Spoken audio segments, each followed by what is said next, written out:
Uma das coisas mais difíceis da vida é se comunicar. Muita gente acha que basta você abrir a boca e pronunciar as palavras de uma forma automática que as pessoas vão entender.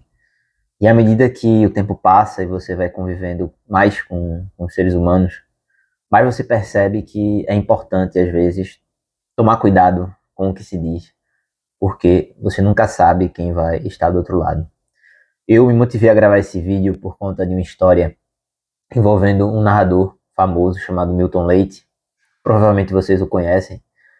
E ele relatava um episódio num jogo de futebol em que ele criticou o chute de um determinado jogador e fez uma piadinha falando que aquele lance era inoportuno porque o jogador não era alguém exatamente muito bom com a bola nos pés. E por conta disso, ele teve uma enorme dificuldade em executar o chute, executou o chute de forma errada e acabou não beneficiando o seu time. E o Milton conta que depois ele percebeu que aquele comentário foi exagerado, passado do ponto, e se sentiu extremamente culpado por muitos anos, até que a emissora depois tomou a decisão em um quadro de reunir o narrador e o jogador. E naquela ocasião houve um pedido de desculpas. E o jogador contou que se sentiu muito triste no momento, que os próprios filhos dele também sofreram com as brincadeiras dos colegas de escola. E ele percebeu que às vezes nós falamos sem nos darmos conta de que as nossas palavras têm um peso sobre as outras pessoas. E isso acontece não só no universo dos esportes, em que essa pressão é muito maior, em que um jogador de futebol vive esse peso da crítica das outras pessoas e vive o peso também da crítica de uma mídia especializada que o observa a todo momento. Mas na nossa vida nós também vivemos essa angústia com relação àquilo que os outros dizem de nós. Por mais que nós nos libertemos desse peso da opinião dos outros sobre a nossa pessoa, nós sempre precisamos guardar um certo respeito ou uma certa observância àquilo que os outros dizem de nós. Mesmo porque nós vivemos em uma sociedade em que todo mundo, de certa forma, está ligado, em que a interdependência é muito alta. Então, a opinião de alguém, às vezes, que nós nem sequer conhecemos, pode ter uma influência muito grande sobre a nossa vida. Portanto, essa atitude, talvez, de autonomia total, ela não é possível para a maioria da população. Algumas pessoas que dispõem de dinheiro, que dispõem de tempo, conseguem atingir um certo grau de isolamento com relação à sociedade. Porém, mesmo elas, ainda assim vivem sob o peso dessa sociedade, porque elas dependem do fornecimento de produtos, elas dependem do uso de serviços que estão disponíveis graças ao esforço de outras pessoas. Então, mesmo esse isolamento não é completo e ele necessita também do auxílio de outros seres humanos, mesmo que eles sejam desconhecidos para aquela pessoa. O peso da sociedade não cessa de exercer uma influência sobre nós, por mais que nós nos afastemos da sociedade. Mas a sociedade existe dentro do ser humano. Lembrando o princípio hologramático do Edgar Morin, do qual eu já falei aqui no canal em outros vídeos, principalmente na Introdução ao Pensamento Complexo e nos Sete Saberes. O peso desse princípio hologramático existe em nós, de modo que nós não podemos ignorar a opinião das outras pessoas. Evidentemente, nós podemos filtrar quais dessas opiniões, de fato, refletem um exame detido, ou um exame honesto da nossa realidade e, de fato, correspondem a um desejo sincero de mudança ou correspondem a uma observação pertinente da realidade.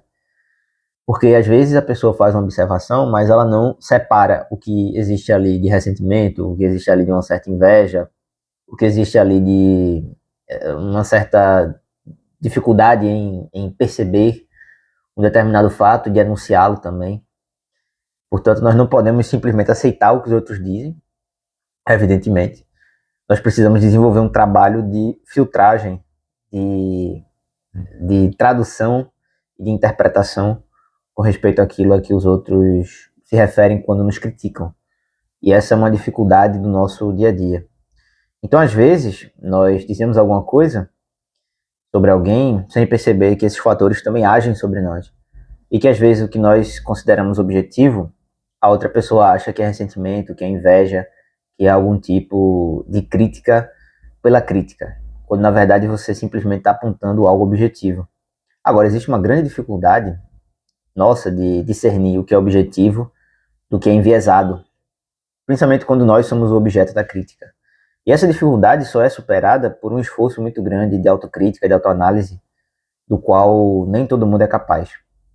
Então, esse cuidado nosso em nos comunicar direito, em saber que as nossas palavras podem nos causar problemas se elas não forem calculadas, se elas não forem pensadas, essa é uma advertência importante não só para o campo do futebol, que foi o caso do Milton Leite e desse jogador, mas ela é também necessária para o nosso dia a dia, porque nós convivemos com pessoas e nós, às vezes, por inocência ou por acharmos que há uma situação confortável, inventamos piadas ou nos referimos a alguém de forma jocosa, sem nos perguntar se aquela pessoa de fato aprova aquela piada, ou se a nossa irreverência tem lugar naquele espaço, tem lugar naquela ocasião.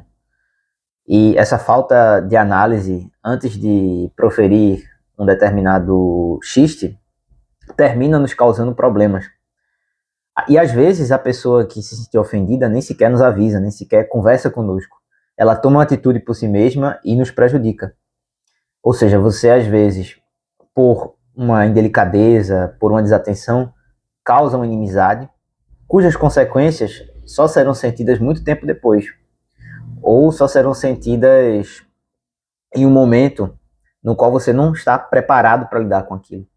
E esse é um grande problema, sobretudo no mundo do trabalho, porque muita gente é processada, muita gente precisa pagar indenização por danos morais, exatamente por não calcular o peso que as suas palavras têm sobre as outras pessoas. E eu não digo nem só os casos de discriminação aberta, porque esse de fato provém de uma má intenção realmente, uma vontade de ofender. Eu me refiro também a questões de piadas fora de lugar, de brincadeiras fora de ocasião. Tudo isso prejudica muito as pessoas e causa desentendimentos que seriam resolvidos se houvesse uma conversa aberta, se houvesse clareza na comunicação. E essa falta de clareza na comunicação é um grande problema. Então, se você não tem essa clareza, você termina se prejudicando. E você termina criando um constrangimento, criando um problema que vai se voltar contra você logo logo. Por isso, você precisa ter esse cuidado. Porque você não sabe como a outra pessoa vai reagir. Nós temos controle sobre aquilo que nós dizemos. Mas como nós vamos ter controle sobre os efeitos da nossa fala? E a arte da oratória se volta, de certa forma, ao controle desses efeitos. A uma ecologia da ação, como diria o Edgar Morin. A uma ecologia da ação visando controlar os efeitos daquela palavra lançada sobre a outra pessoa. E a oratória tem a ver justamente com o domínio dessa ecologia da ação, com essa habilidade de controlar os efeitos das nossas palavras sobre as outras pessoas. Evidentemente que esse controle ele não é 100% efetivo, ele está sujeito a oscilações de humor do interlocutor, ele está sujeito a variações nossas mesmo, mas e até de terceiros, porque as outras pessoas também interferem na interpretação de uma mensagem. Sobretudo, às vezes, nos obrigando a transpor certos limites, ou nos induzindo a transpor certos limites, ou induzindo a determinada interpretação na outra pessoa. Esse também é um perigo muito presente hoje em dia, e grande parte das confusões que nós testemunhamos em ambiente de trabalho e em outras esferas provém desses terceiros que causam ruído na comunicação e que dificultam uma conversa face a face entre os sujeitos envolvidos. E esses terceiros têm um peso muito maior quando você pensa na internet. Hoje a internet exerce esse papel de terceiros que frustram a ecologia da ação justamente porque eles interpõem várias barreiras que distorcem, que causam refrações na mensagem que foi enviada. Ou seja, se você não tomar cuidado com isso, você vai terminar criando grandes confusões para si por uma besteira, por algo que não precisava. Então, saber que você desconhece a pessoa que está do outro lado não é um ato de autocensura, não é um ato de tolimento da liberdade de expressão. É simplesmente a consciência de que você só detém o controle sobre as suas palavras enquanto elas não foram proferidas. A partir do momento em que elas saem, você perde controle sobre elas. O controle é inversamente proporcional à distância da palavra com relação ao seu entorno, à sua pessoa. Quando você toma consciência disso, você passa a controlar muito mais o que você diz e você passa, é claro, a colocar outras pessoas, por exemplo, para serem testemunhas do que você vai dizer. Você passa a adotar um vocabulário mais cuidadoso. Você passa a ser mais específico na seleção de palavras. Você passa, às vezes, a ter consciência de que o outro também sofre com vieses, às vezes sofre também com problemas pessoais, com situações difíceis que você desconhece. E esse aprendizado é fundamental para a convivência em sociedade, é fundamental para todas as atividades do todas as atividades da existência humana.